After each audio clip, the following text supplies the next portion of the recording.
not just for security, but all the fun things you can do with binary analysis. And the idea of binary analysis is we're going to gather information about what a program does from the binary alone. We're not going to need source code. And the goal is to gather as much knowledge about what that program does as you would have if you had the source code.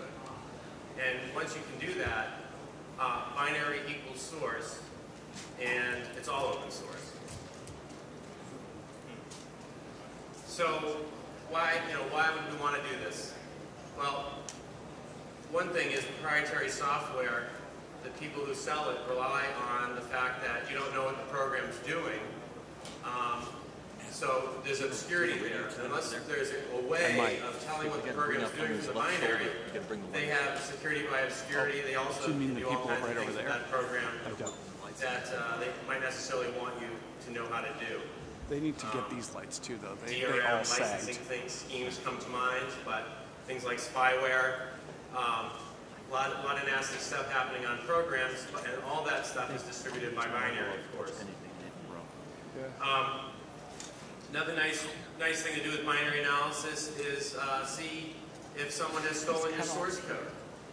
If they've stolen your source code and put it in your program, put in their program, it's typically very difficult without sophisticated tools to figure out that your algorithm, your routine is in someone else's program. So if someone is taking GPL code and putting it in their software, it's relatively difficult to figure that out.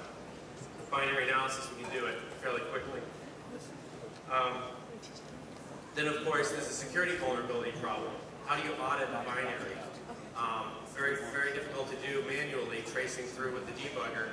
If you have a binary analysis tool which can basically convert that program into a model which is similar to the source code with the same amount of knowledge of the source code, now you can start auditing that for security vulnerabilities. So you can take a binary and do the same things you would do in a source code audit.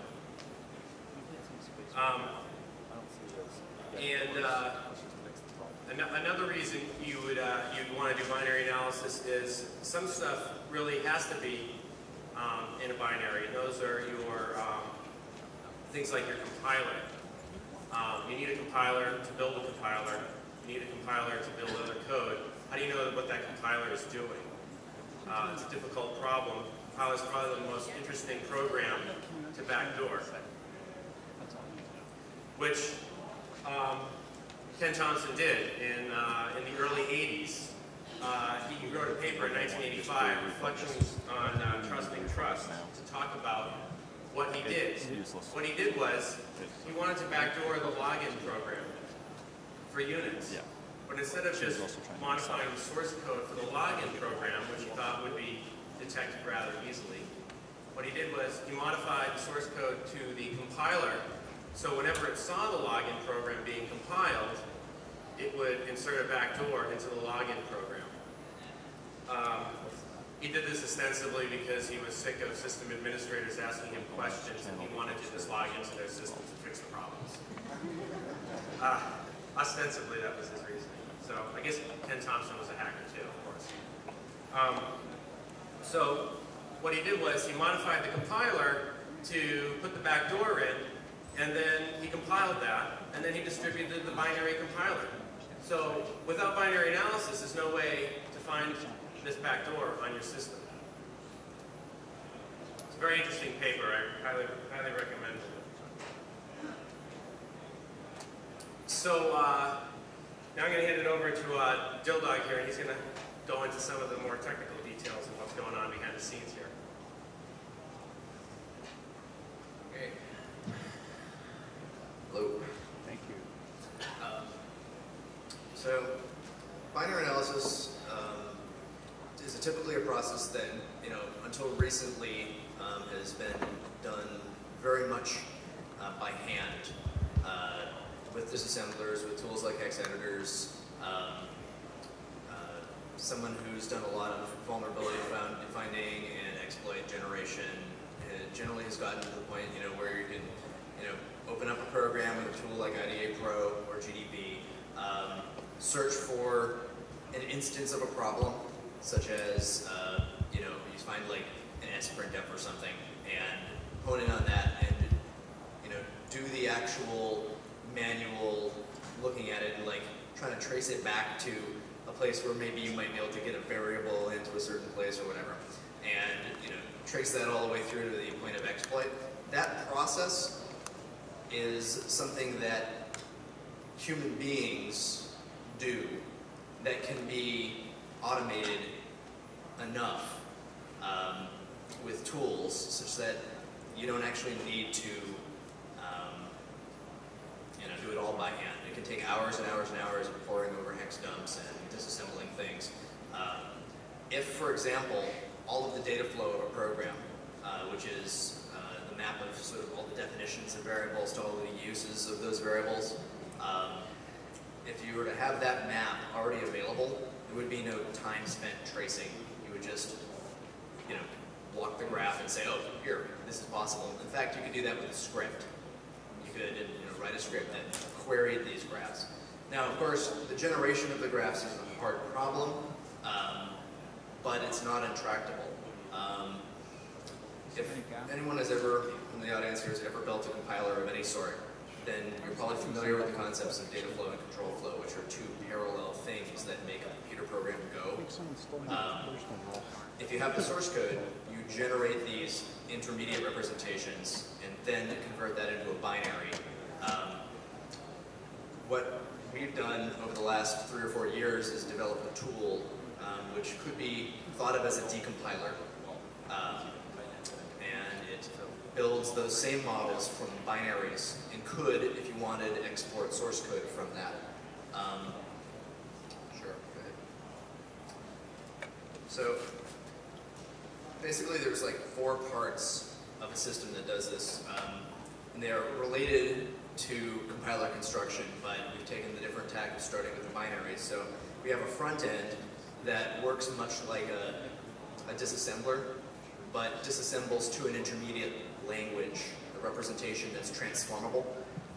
You have a transformable entity, you know, that represents, you know, very low-level instructions like calls and conditional jumps and things like that. And you also have high-level constructs in the same language, things like for loops and procedure calls that are expressions that have return values and parameters and variables. All those high-level concepts are all present in the same language. And then you write a set of transforms that get you from the low level to the high level representation. We start off you know, feeding in any debug symbols that we happen to have, if you happen to have those, which makes your life a lot easier. And gives you some type information so you don't have to reconstruct it. And then you go into a data flow transformer, which it basically undoes the register coloring problem. Building and reconstructing variable lifetimes is sort of a key process. You want to make as many variables as possible and merge them together to form this data flow graph. And eventually, you know, when you're done with this process, you have a whole series of variables with non-overlapping lifetimes that represent the flow of, you know, the sort of maximal flow of data in the system. Once you have that, what you have is almost readable once you've done this process, and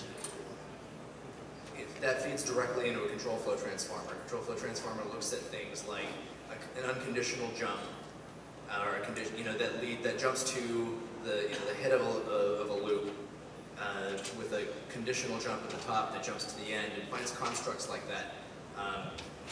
If anyone is interested in program transformation, that's you know, a commonly analyzed computer science concept that is really applicable in this area. So, you know, it does things like interval analysis and regenerates high-level control flow for things like loops, conditional two-way, three-way, n-way conditionals, and virtual function calls, things like that. And then once you've done that, you know, you have these high-level semantics in this intermediate language, which just need to be exported in a language that's readable. Pick one. For the most part, semantics are the same from language to language. Some languages can express certain concepts better than others. For example, some languages can do multi-level exits. Like in C, if you program in C, you know that there's a break statement, and that breaks you out of the current level of the loop that you're in. You can't say break 2 and break out of 2 levels of loop, though. You actually have to use a break and then another, like maybe a Boolean followed by another break in order to actually do that construct. Some languages actually have break 2, for example, and you can represent and transform those concepts. Like note that to add break 2 to C, all I have to do is introduce a Boolean in order to do that. There's a certain transformability that lets you say, if I want to add a control flow construct, I can do so by adding a data flow construct in its place if I have the accessibility to do that. Some languages can do go-tos, some can't. There are certain classes of language, as long as your intermediate form can represent all of the different types of control flow and data flow, then you can analyze everything from C to Java to C# to C++ to whatever. Arbitrary output language is generally called a resourceable, and arbitrary input binary would be called retargetable. So what we've done is we've built a retargetable resourceable decompiler that generates high-level models and control flow using a few different techniques. Once you've got a model, you can do interprocedural analysis. This is something that humans are generally pretty bad at, but computers can be very good at. The notion that you can create a variable lifetime by saying something like new a class or something. We store some data in it, and then several procedures later or deeper in the tree, we use that data. Generally, humans take a very, very long time to track that kind of data flow. But to a computer, it's just looking at the graph. So it's something that we should be delegating more of, so we don't have to spend our brain cells doing. It's just simply that we lack, until recently, we've lacked good tools to do this kind of work. The other thing that this model affords you once you've built it is the ability to ask arbitrary questions of it. You can, right now I could say, right-click on a variable as you see it and ask the question, what possible values does this variable have at this point? And what possible control flow paths get me from point A to point B in the code? And what are the constraints on the data flow in order to do that? Those kinds of questions are exceptionally valuable. We ask ourselves those questions when we're writing exploits because that tells you whether or not the program or the vulnerability that you found is actually a problem or not. Can I get there from here? If I have tainted data input coming in off the command line or off of a network packet, does it actually make it to the bad string copy? Being able to traverse the graph and just answer that question is, in record time, sort of a great equalizer for those of us that are hunting things.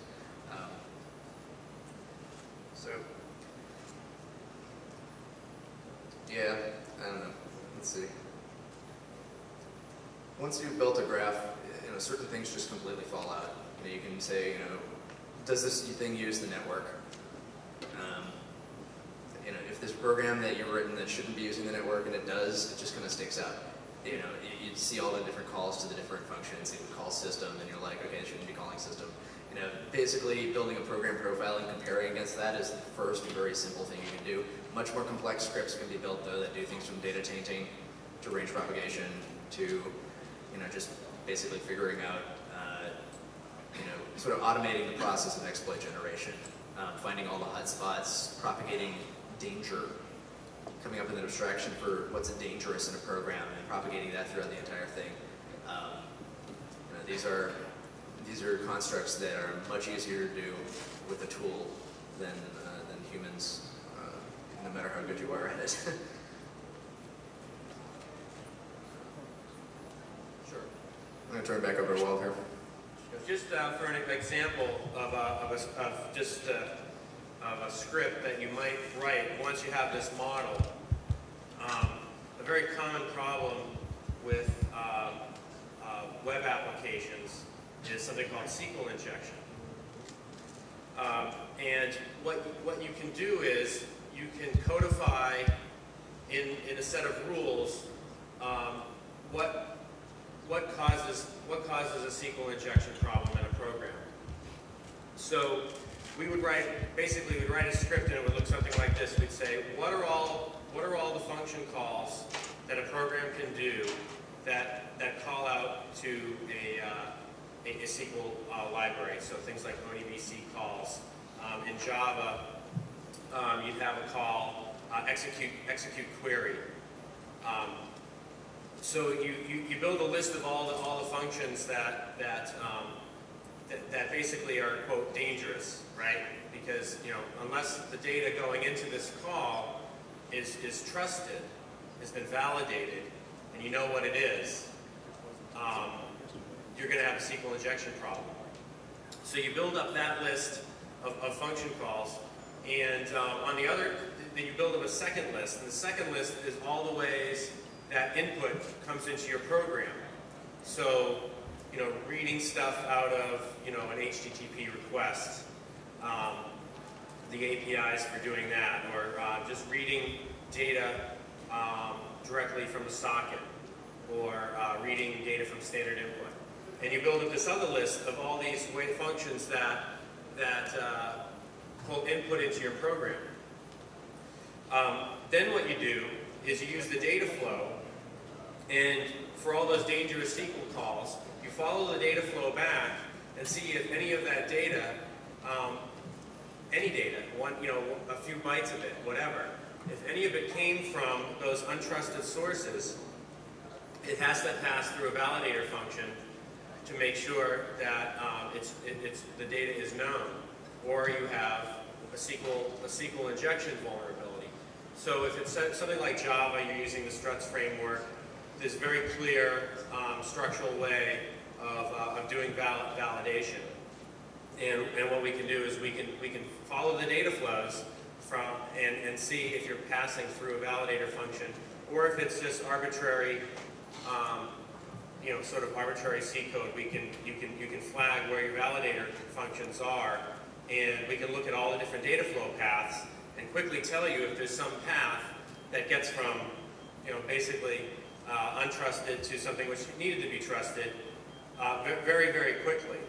And the power of automating this stuff with scripts is, sure, a human could do this, and a human does a really good job, but the problem with the human is the human does a really bad job of looking at 100 different cases, because humans make mistakes. And I don't know if any of you have ever done code review, but, after 8 hours, you might miss one of those 100 cases.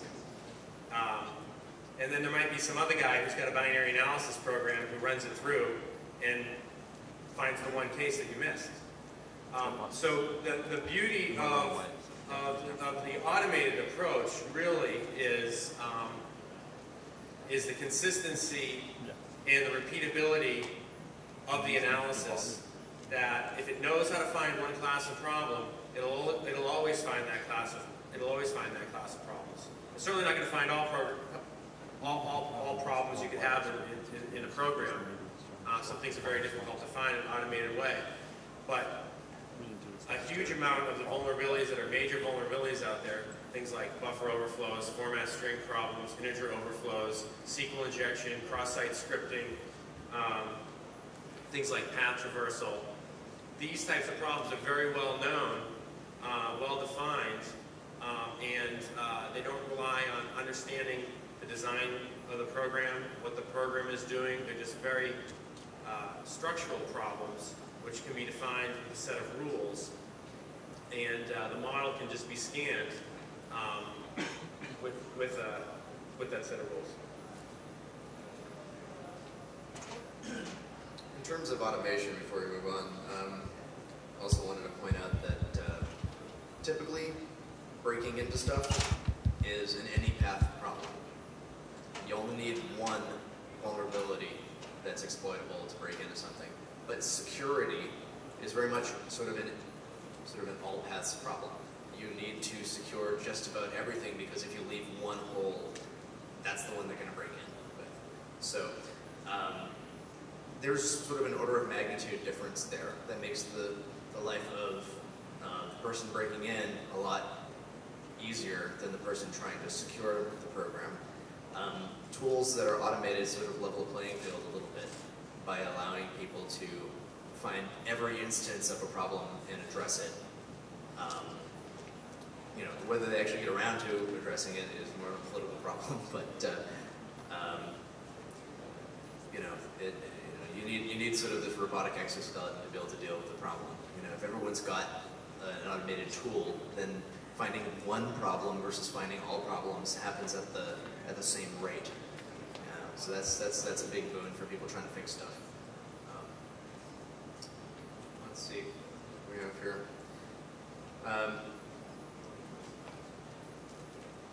Well, I can point at this. This is not an amazingly accurate analysis at this point, but it's something we can poke at. I don't even know where this came from. This came from what, Apache? Or some library? It's a support library for Apache. Yeah. There's Apache for Windows has this function called true random in it, and it sits inside some DLL. If I'm remembering correctly, we didn't have source code to that. Right. Right. It's actually something that you don't have source code to, which is kind of weird. You can get it, but it doesn't come with the actual tar of everything. So we fed it into this, and you know what you're seeing here. You know, it doesn't look like a human-written C or C++, but it doesn't need to be because it's just the computer that's got to understand it for the most part. Internally, there's a graph sort of representation that you really can't see here, but this is the sort of the generated source. You know, you take the program, we feed it into this tool which we wrote called Smart Risk Analyzer. It's you know, you feed this in, it runs, it chugs for 4 or 5 hours on an executable, produces these graphs and lets you run scripts off of the scans menu there. You can see that there's a little tag at the bottom, a little warning thing, and it's pointing out that srand is being seeded with something that is effectively constant, which really doesn't make for true random numbers terribly well. But you wouldn't know that if you didn't have the source code, which we didn't have, but we found the problem anyway. That's sort of the point, is you don't always have the source, but you really do want to, you know, if there's, you know, let's say somebody messes up and instead of using like a left shift, they use just a less than sign or something in their code. And that caused a completely different semantic to happen, then, you know, you might not notice looking at the source because it's, you know, it's passable, because it, you know, it looks like any other thing, but you know, the problem may escape human attention, but it won't escape a script. A very, very good example of this recently was in the Linux kernel. If anyone caught the vulnerability where someone had actually removed a single character during a check-in from the vfork call, basically said, if UID equals 0, then blah, blah, blah. Except that it wasn't double equals, so they took out one of them. So that if you called vfork, it set your UID to 0. Again, could be, you know, plausibly deniable, and definitely escapes people's attention for a while. But wouldn't escape the attention of a script because it's not looking at the source. It doesn't care. It just wants to know what the program does. Insofar that compilation could be viewed as encryption, that the CPU could be considered a decryption device in the same context. The idea is basically, you know, all your semantics have to eventually meet the CPU if, you know, you've written them. So going from the binaries standpoint is the only way to be sure that you're analyzing what the CPU is actually going to be running. That's the tack that we took. You know, there's a lot of source scanners out there, but there are very few effective binary scanners out there. This is one of them.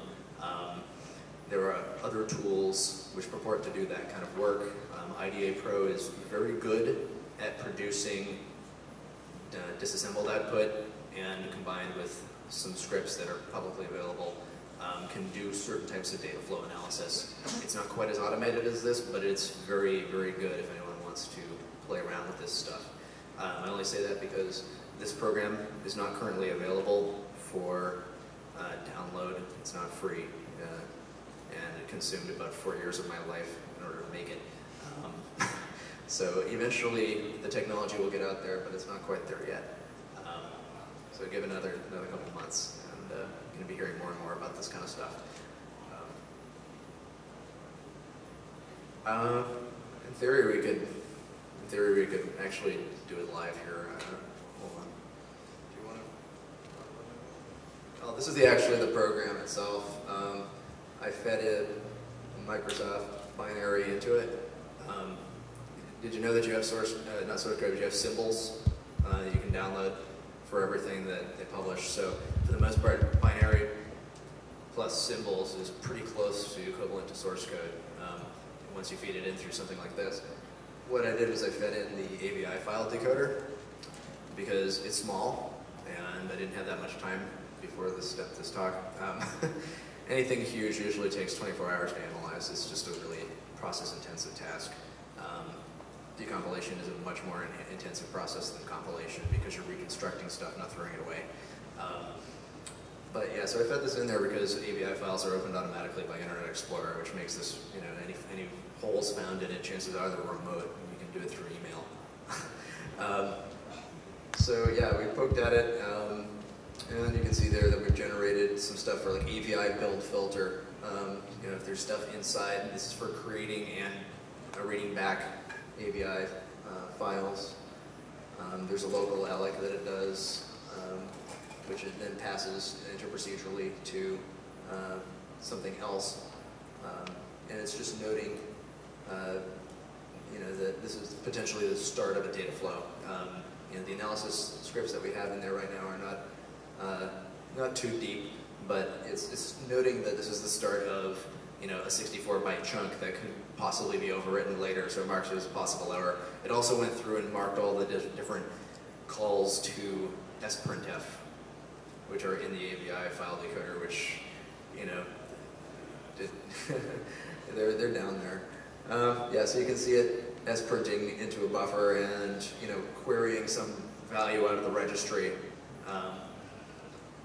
All of this stuff, for the most part, is stuff that you could, in theory, see with a disassembler, but makes a lot more sense if you can just kind of click through it with a tool like this. It's a lot faster.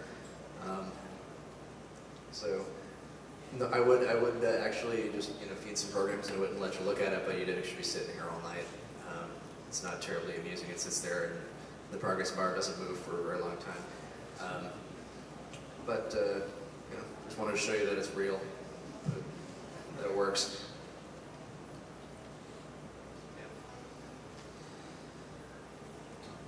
So I'm actually going to hand it over to him again so he can talk about other uses of this kind of technology, including differential binary analysis and what use that is to the world.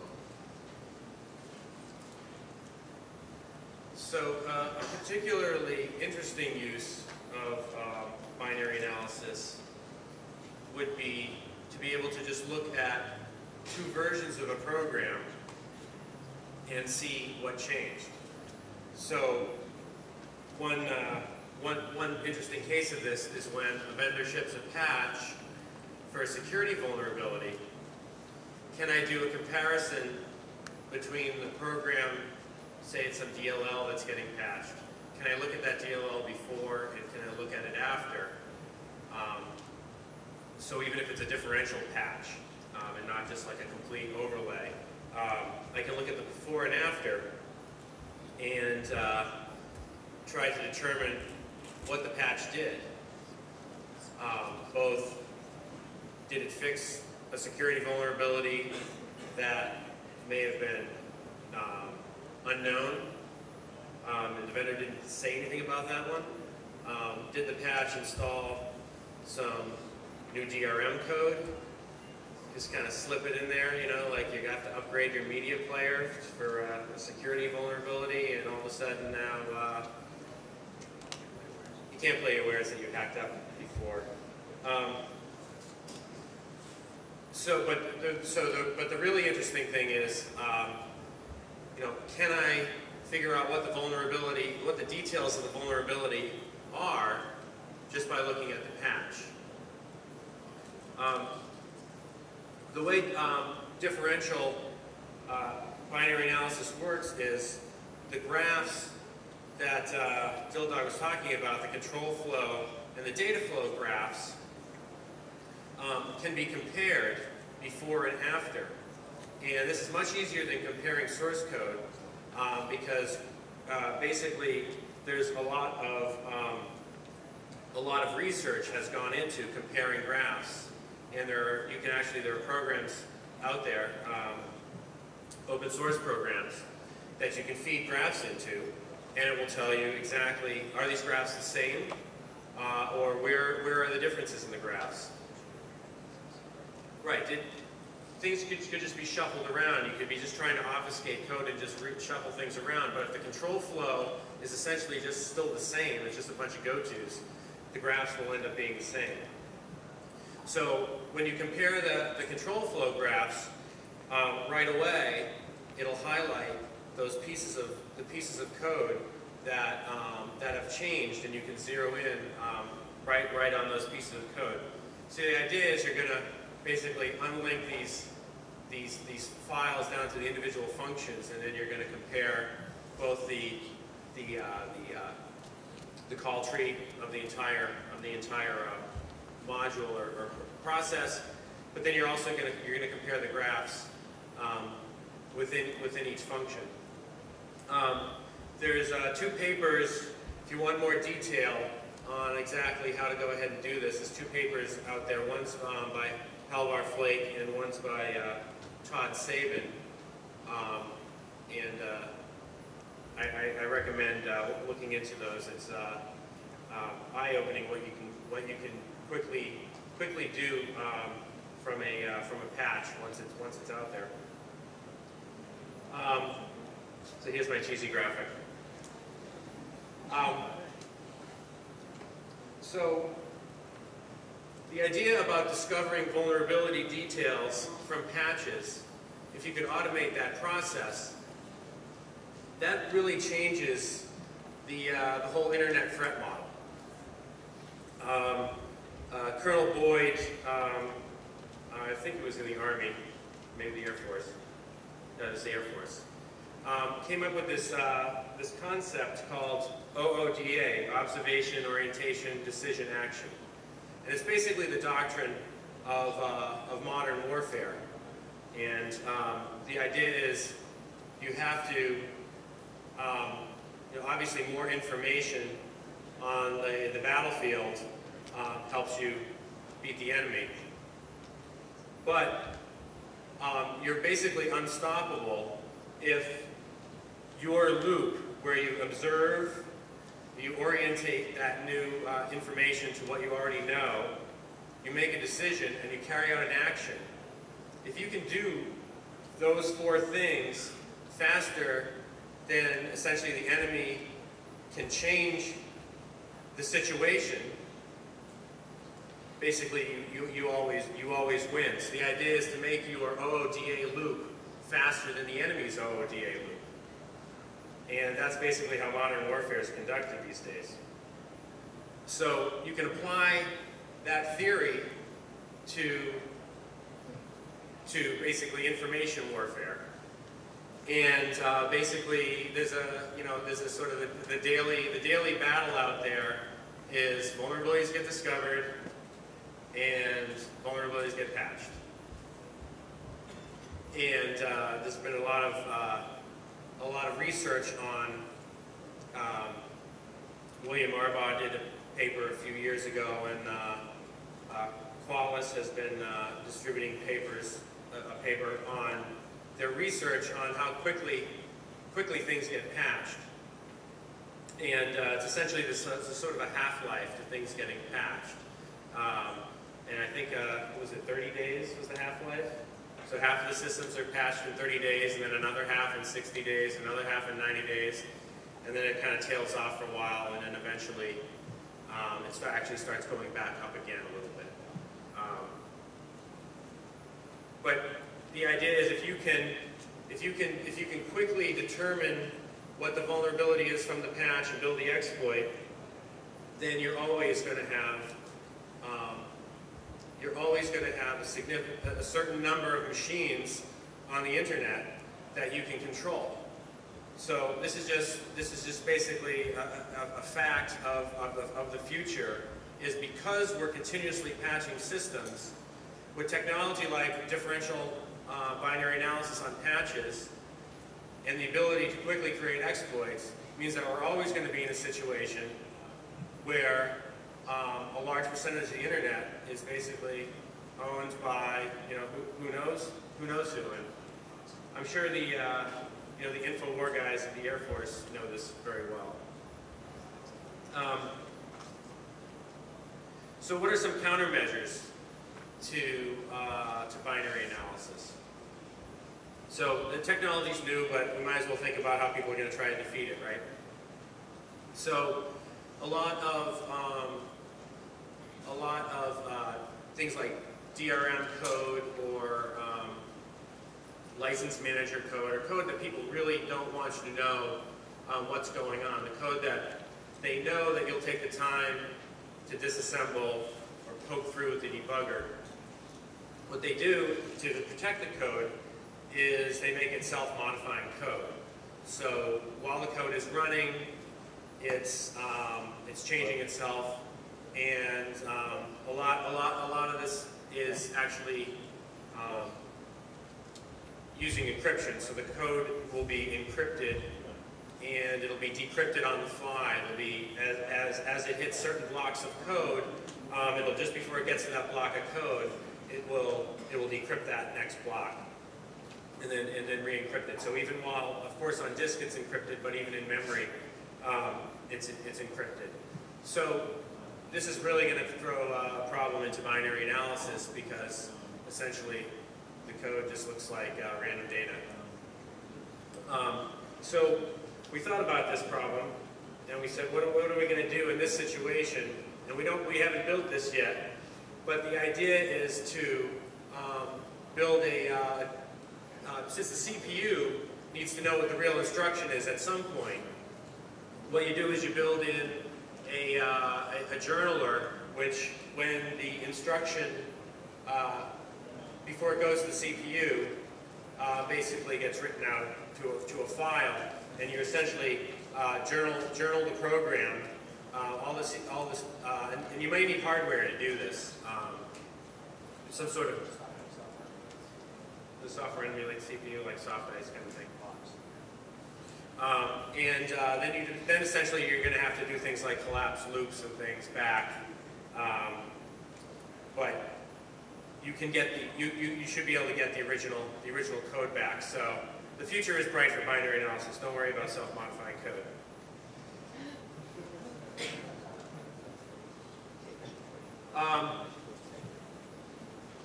It wouldn't be 2600 or HOPE if we didn't talk about something with the legal system, right?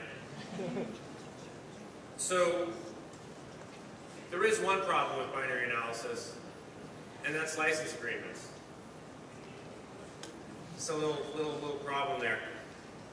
Almost all proprietary software, and they thought of this 20 years ago because they knew there's going to be all kinds of ways of poking into the binary,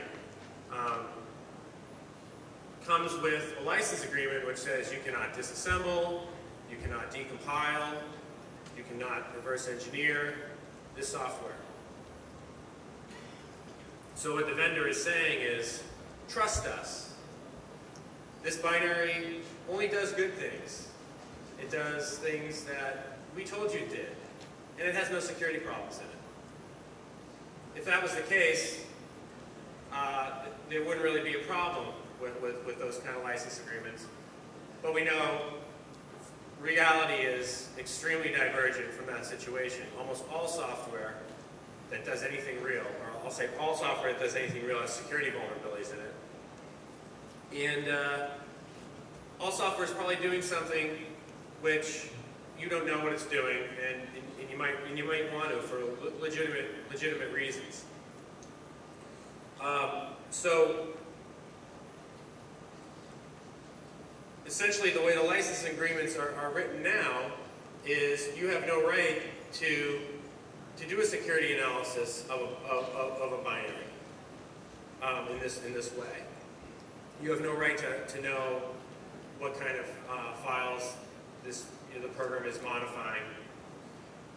So we need to have basically some laws that allow people to do the kind of inspection on software that they can do on other things in the physical world. But due to the power of software companies, I'm not holding my breath. I think the only way that this would happen is if it could be shown that binary analysis tools actually can help with the security problem. And convincing the U.S. government that they should use these types of tools on all the software they purchase to see what the quantity of security vulnerabilities is, just at least to just get a rough feel for, is this thing written well, or is it written extremely poorly from a security standpoint. I think that's one of the only ways that we're going to get some changes that allow people to inspect software legally. And if that was the case, the next step would be we could actually have software certification labs which could run these types of tools and give you an assay report on a piece of software. Just like you can send your water to some testing agency and they will tell you how much lead you have and do you have poisons in that water. And anyone can do that. Most governments, local governments that have things like well water, test their water regularly. That's the law. But you can test the water too. If you had a way to send a piece of software to a lab and come back with an assay report and say, this program looks like it has 700 buffer overflows in it, 400 format string attacks, it has 3 SQL injection attacks, and by the way, it's listening to the raw network device, and you probably want to know that. Right now there isn't anything like that, and there probably should be. I'm always constantly amazed how we treat software as something completely different than all the other things we know how to do well in society to protect ourselves on a societal level and protect ourselves on an individual level. When it gets to things like proprietary software, the rules are just completely different. Hopefully it will change. Finally, and this is I think pretty far out there, but you have to strive for something. The idea of automatically fixing security vulnerabilities in a binary, where you would decompile the program, analyze it, find the vulnerabilities, and then what you would do is you would have a rule set about how to fix certain classes of problems, automate those fixes, and then recompile the program. I think that creates an order of magnitude problem on top of what we're already doing. But maybe someday you'll be able to do that on software, so you could actually, no matter how poorly the vendor wrote the software, you could fix at least a subset of the problem. A good example would be something like SQL injection. You could just, if you detected that, what you could do is you could just put a call in to do a validator function right before it went to the SQL query, and you can easily patch in fix there. One way to think about that, I actually just thought of this right now, is sort of extending the concept of firewall to software semantics. There are certain, once you have everything in graph form, there are certain patterns that would be considered bad or malicious. Detecting those and not allowing them to run, or fixing them, or changing them, or transforming them away could be thought of as sort of a block rule on a certain type of programming operation.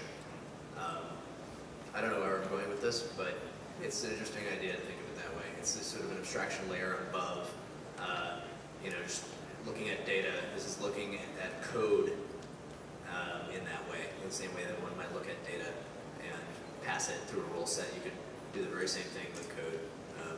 It's all the same once you get the graph. So, yeah, at this point, I would open up the floor for any kind of questions. Anyone would like to, if you want to actually ask a question, come up and to the mic in the middle here and get in line. How much does the software cost? Well, right now we're using it internally as a consulting service. We kind of use it as a robotic exoskeleton for our consultants to make them superhumans. When we get around to making the software public, I'm pretty sure you'll see some numbers on our website in the order of magnitude of 4 to 5 digits, depending on how much money you want to pay us. But as is anything, we have to pay back our research time. So, first question. Yeah, speak a little closer. I don't know if is that on? Should be. Hello. What does you do like the pointers alias, pointers, the pointers, and It's not loud enough. I can't hear him. I'm working on it. Just if you can talk up for a moment. Go ahead.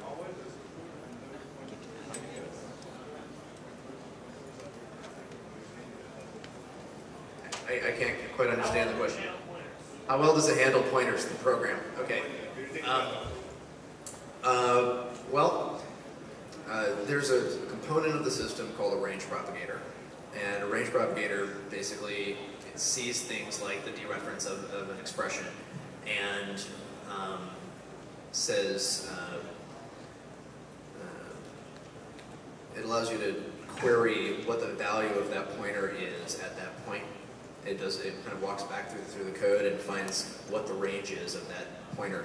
Now, if the pointer happens to be, a constant, like a location on the stack, then that's just a stack variable when you dereference it, and it just turns it into that. Basically, we build these frames, and if pointers are simply pointers, then they're just a variable like any other variable. If they're dereferenced, then you may be making other variables based on them.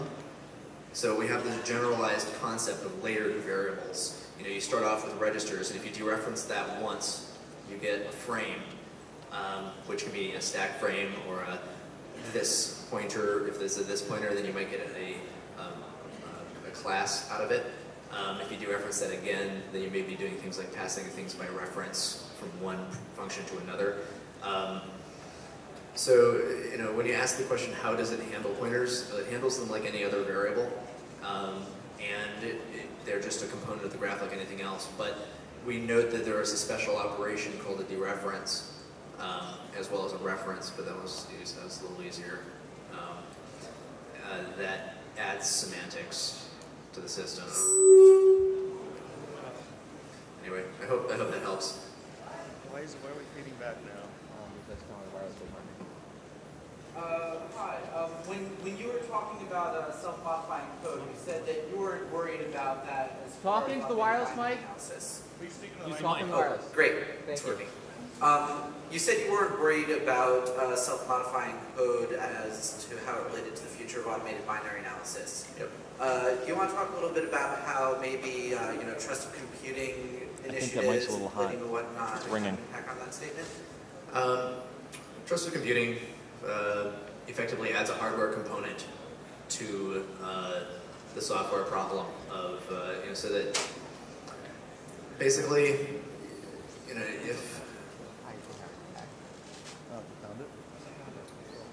if one was to do all of the encryption in hardware on an executable, I'm going to come up with a horrible example of a program that cannot be disassembled by anything but the CPU because it's decrypted on say the motherboard right before it goes to the CPU. You know, so when you talk about self-modifying, it's basically equivalent to the whole encryption problem. Your question is effectively the same as what are we going to do about trusted computing in general, and the answer is emulation.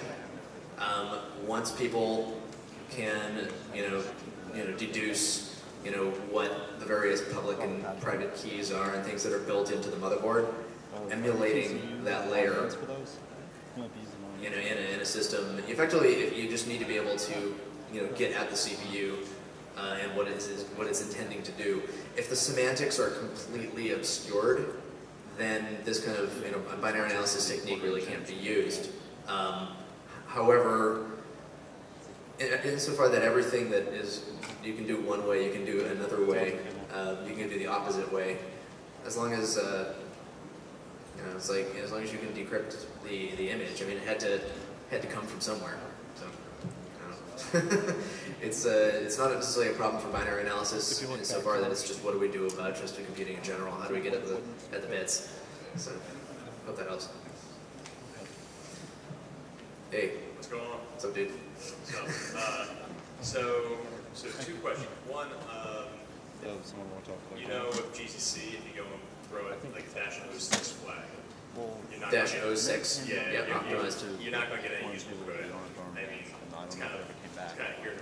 A lot of times, we crank up the optimization on the compiler, especially GCC. Sure. I was wondering if you ever found using these techniques security problems that are accidentally introduced by compiler on high-level optimization. That's the first one. The second one is a more kind of theoretical question. Has any of your work actually started to run into the boundaries of formal undecidability? The first question was about the I'm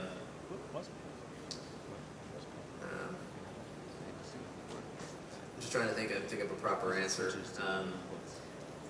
No, I haven't actually seen a compiler introduce a bug, but we've come awfully close. There was a time when we compiled a program with GCC, and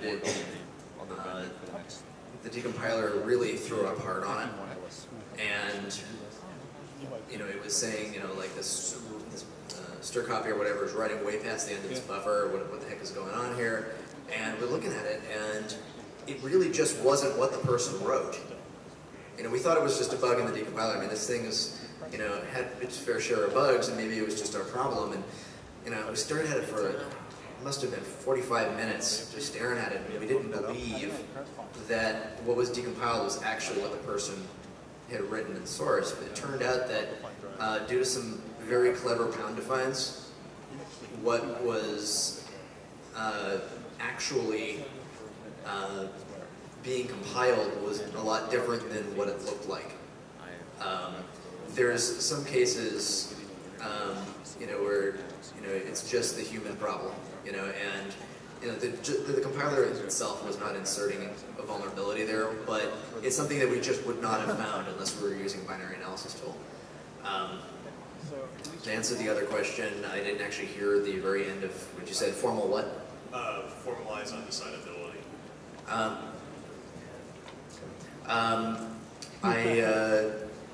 I haven't done a whole lot of research in that area, so I really couldn't tell you. Regardless, I think that's the last question that we have. We just got the red card, so that's 5 minutes. If people want to grab beers with us later, we might be able to talk about this stuff. So, all right, thanks.